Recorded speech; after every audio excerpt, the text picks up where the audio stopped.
Those terms, I can assure you.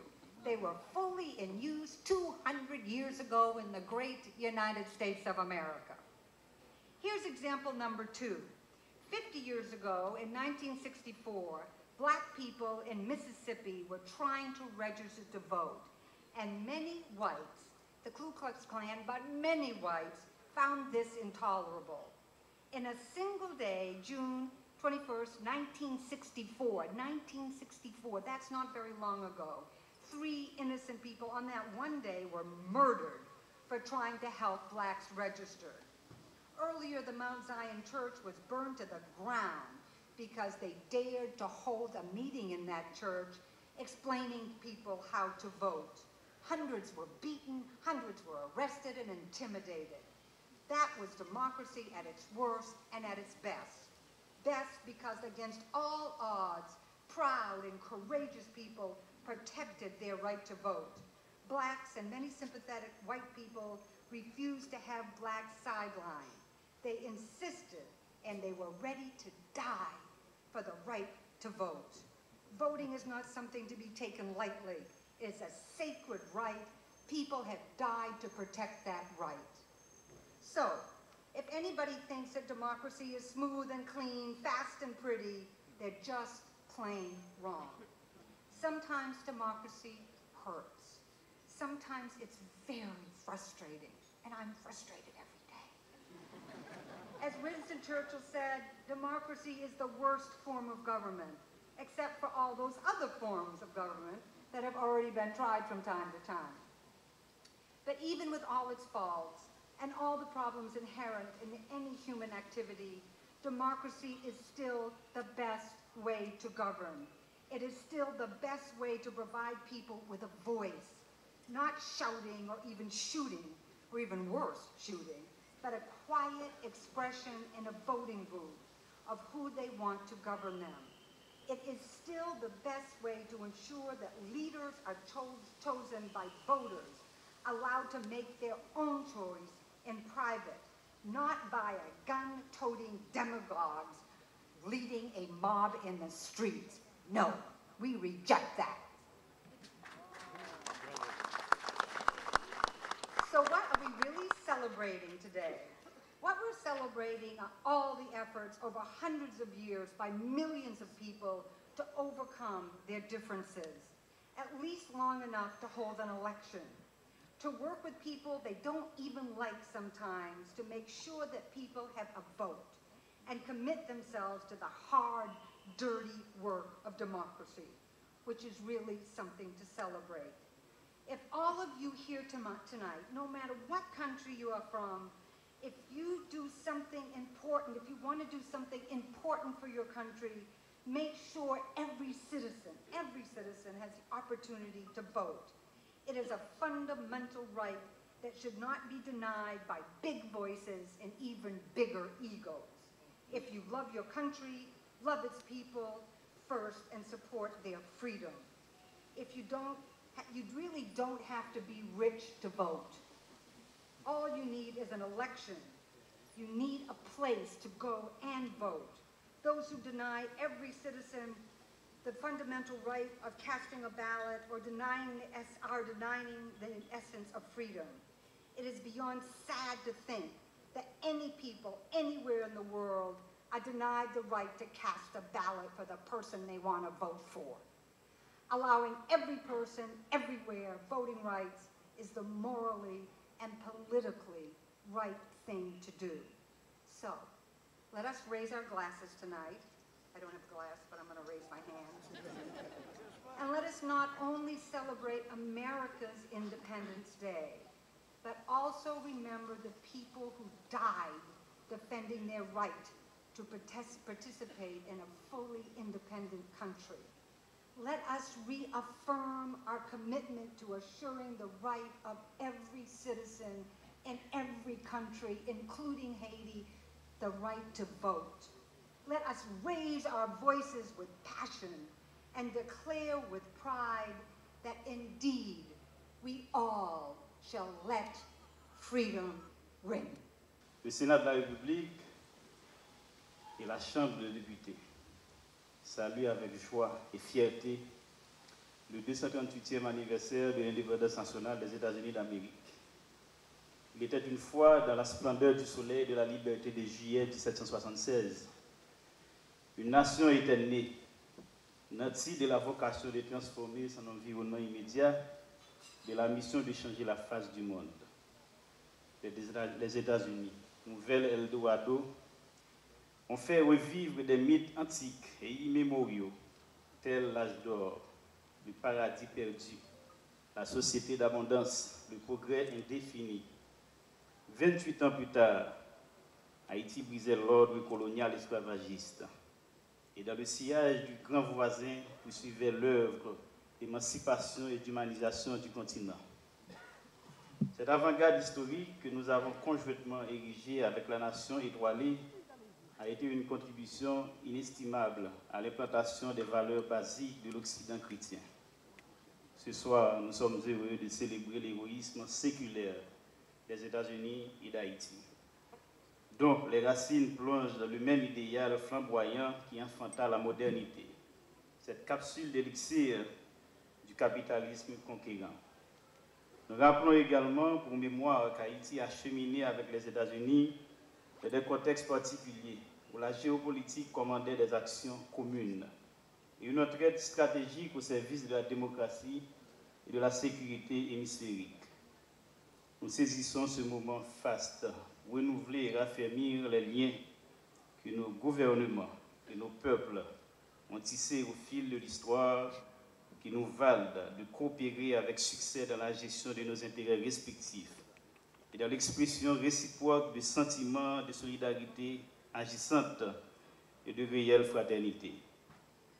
Les États-Unis sont une nation d'immigrants dont la mobilité sociale est sans pareil. Nos frères et sœurs de toutes les couches sociales évoluent dans ce pays, où par leur courage et leur ardeur au travail, ils ont acquis le droit de cité. Sous des cieux souvent nuageux, mais manifestement plus cléments que ceux d'Haïti. Nos compatriotes ont pu transférer à l'alma mater l'équivalent de 2 milliards de dollars américains pour soutenir l'économie nationale. L'expérience des nôtres en terre américaine, en tout état de cause, a généré un courant de sympathie vis-à-vis du peuple américain. Les États-Unis ont une longue tradition d'amitié et de coopération fructueuse avec Haïti. Le statut d'hyperpuissance et notre proximité géographique garantissent à nos gouvernements une aide précieuse dans des domaines clés comme la sécurité publique, la santé publique, l'agriculture, l'industrie textile et la gouvernance. Nous adressons nos plus vives félicitations à Madame l'ambassadeur et aux responsables de la coopération pour leur présence, leur dynamisme, leur compréhension des défis auxquels est confronté le peuple fier et fraternel d'Haïti. À chaque commémoration de l'indépendance nationale des États-Unis d'Amérique, nous saisissons l'occasion d'apprécier l'idéal américain et d'admirer le parcours de cette nation qui a foi dans l'action, le travail, la recherche, l'héroïsme, les droits de l'homme et la liberté. C'est le moment de glorifier cette Amérique légendaire, solidaire de ses alliés et soucieuse de les accompagner dans leur lutte pour le développement durable. Par l'entremise de l'ambassadeur Pamela Ann White, le Parlement adresse au peuple américain, au président Obama, aux membres du Congrès, ses vœux sincères et ardents de bonnes fêtes d'indépendance. Il se joint aux amis de l'Amérique sur toute la surface du globe pour fêter la liberté et la modernité de son canon, au son du canon, je m'excuse, et des feux d'artifice dans la féerie des couleurs, la chaleur des sourires et des accolades. God bless United States of America. God bless Haiti. Nous cultivons ici en Haïti un profond respect pour le peuple américain, un profond respect pour la liberté, un profond respect pour la démocratie. En regardant l'histoire américaine, en regardant les péripéties, en regardant ce que le peuple américain a réussi à accomplir en 238 ans, comme a dit l'ambassadeur, nous devons, en tant qu'Haïtiens, travailler pour une meilleure Haïti. Nous devons, en tant qu'Haïtiens, travailler pour avoir plus de solidarité, plus d'union, plus d'amour, en respectant l'état de droit, en respectant les principes démocratiques. Voilà pourquoi mon gouvernement s'est attelé à travailler tous les jours, jour et nuit, pour avoir une meilleure Haïti, pour avoir une Haïti plus respectée à travers le monde, pour avoir une Haïti plus solidaire.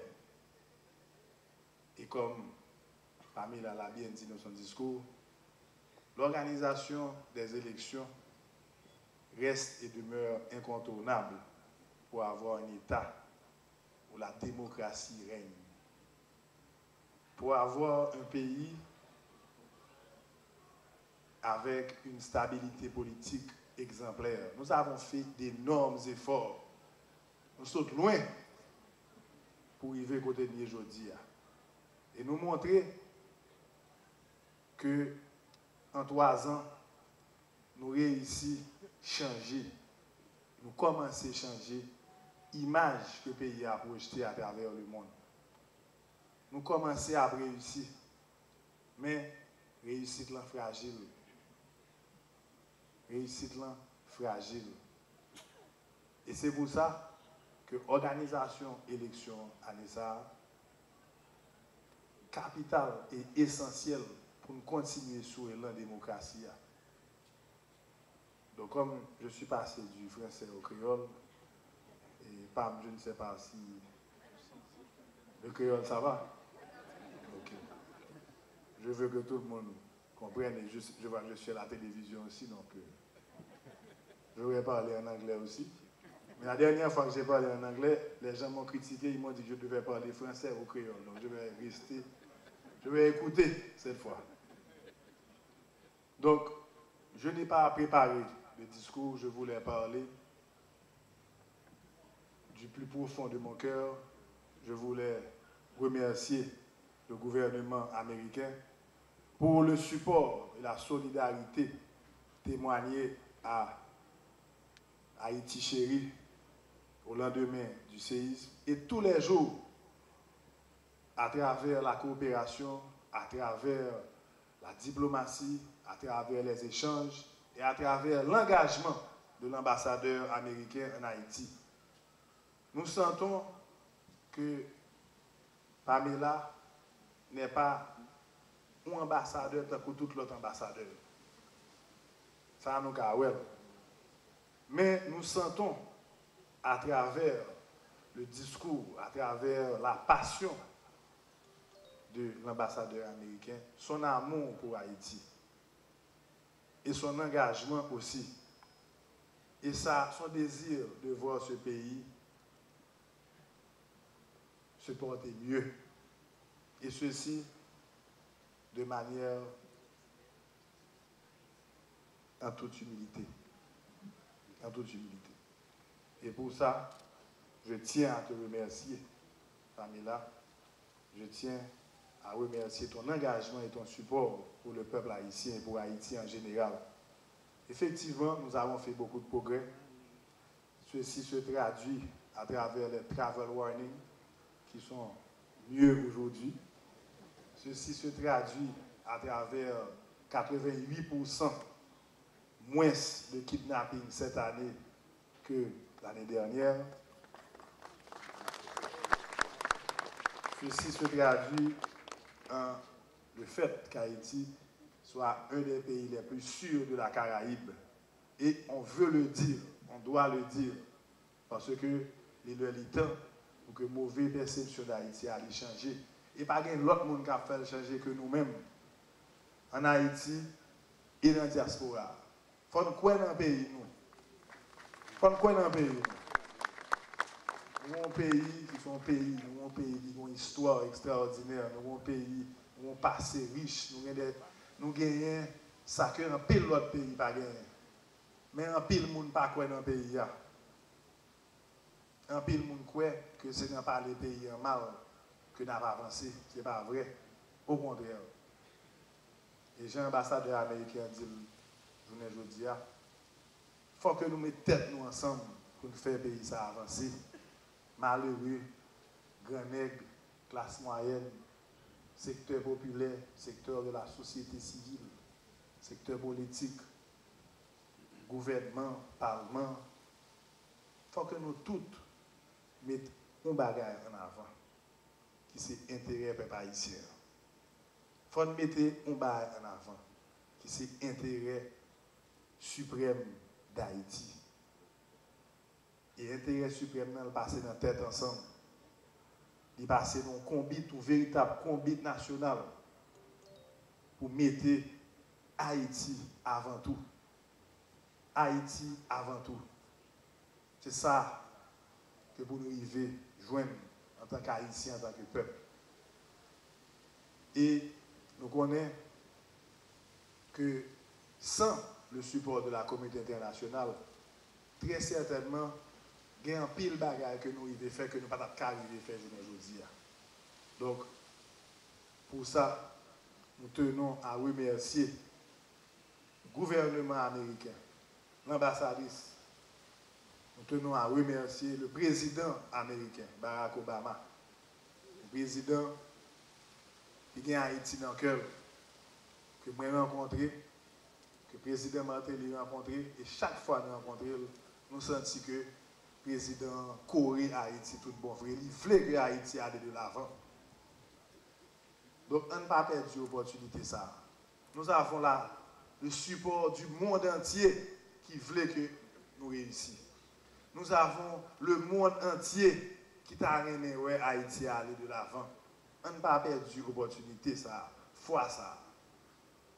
Nous avons une chance énorme pour mener le pays en avant. On nous croit dans cette affaire, on nous croit dans le processus là, on nous croit dans le peuple, on nous croit dans le pays.